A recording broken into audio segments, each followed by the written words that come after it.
নিশ্চিত, তারপর সে পালাই গেছে আর কি। এটা হচ্ছে ওভারঅল ঘটনা ছিল আর কি।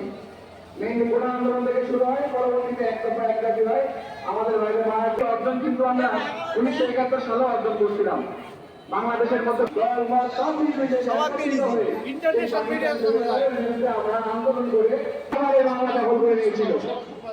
এখন এই 2024 সালে আমাদের সাধারণ শিক্ষার্থীরা সরকারের ক্ষেত্রে তাদের ক্ষেত্রে যে বৈষম্য এলাকায় যে বিভিন্ন অন্যায় করতেছে এসব কিছু রুখে দাঁড়াইতে হবে আর কি। এবং আমরা প্রশাসনের যদি কোন অপশক্তি যে কেউ হোক না কেন, বিরোধী দল হোক বিরোধী শক্তি হোক, কেউ আমাদের এই কাজ করতে পারি, ক্ষমতা থাকা অবস্থায় সরকারি সরকারকে যদি দমায় রাখতে পারি তাহলে এরা কে কি আর কি। সবার বিরুদ্ধে আমাদের অ্যাকশন হবে। যারা আজকের এই আন্দোলনে বলবে একটু পরে আসি, তার আগে কথা বলি আমাদের সবচেয়ে যেটা গুরুত্বপূর্ণ বিষয় সেটা হচ্ছে খাদ্য, বাসস্থান, আরেকটা হচ্ছে বস্ত্র। এই তিনটা জিনিস হচ্ছে মেন জিনিস। আমরা চাই মোটামুটি সব জায়গায় পরিচিতরা থানা বলেন, আমার থানা বলেন, প্রত্যেকে শিক্ষকদের তাদের জন্যই কিন্তু নবীদের শিক্ষা সকল মানুষের জন্য শান্তি আর মুক্তির উপায় আসবে।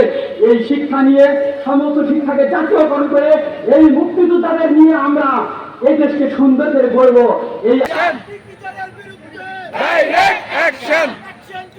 এই মুহূর্তে যিনি বক্তব্য দিয়ে গেলেন তিনি আমার শ্রদ্ধেয় শিক্ষক। আমি তার কাছে মানুষ হয়েছি, তার বাইরেও একটা পরিচয় আছে, তিনি আমার বাবা।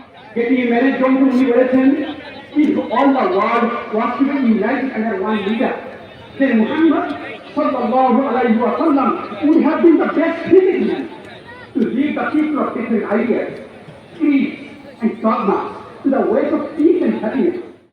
ওয়ান থেকে মাস্টার পর্যন্ত সকল শিক্ষা প্রতিষ্ঠানে নবীজি সাল্লাল্লাহু আলাইহি ওয়াসাল্লামের জীবনী আর শিক্ষাকে বাধ্যতামূলক করতে হবে। আমরা জানুয়ারি থেকে দেখতে চাই বাংলার স্বপ্ন হচ্ছে আমি কেন বলতে পারি না মুহাম্মদ সাল্লাল্লাহু আলাইহি ওয়াসাল্লাম আমি ভূমিকা দেখতে চাই। নবীজির শিক্ষা সকল মানুষের জন্য শান্তি আর মুক্তির উপায়। এরকম একটা বক্তব্য দেওয়ার জন্য 1971 সালে বাংলাদেশ স্বাধীন হয়েছিল।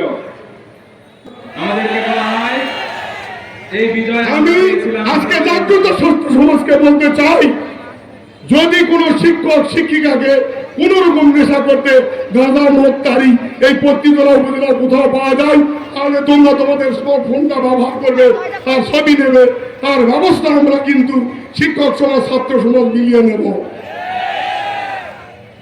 এত মতদারি গাঁজা কোথায় যায় আমরা সবাই মিলে মোকাবেলা করব। ছাত্র নেতা এবং সামনে উপস্থিত ছাত্রছাত্রী বৃন্দ এর কথা মনে রাখতে হবে। সম্মান করা লাগে কতটুকুই করবে।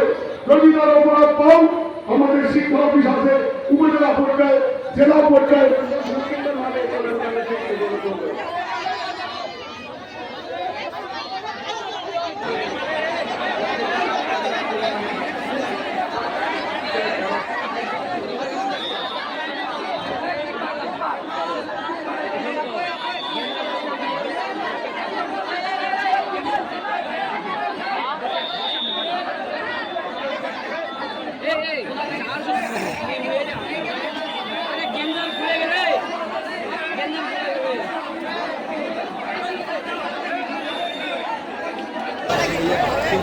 নাটক করে পিছিয়ে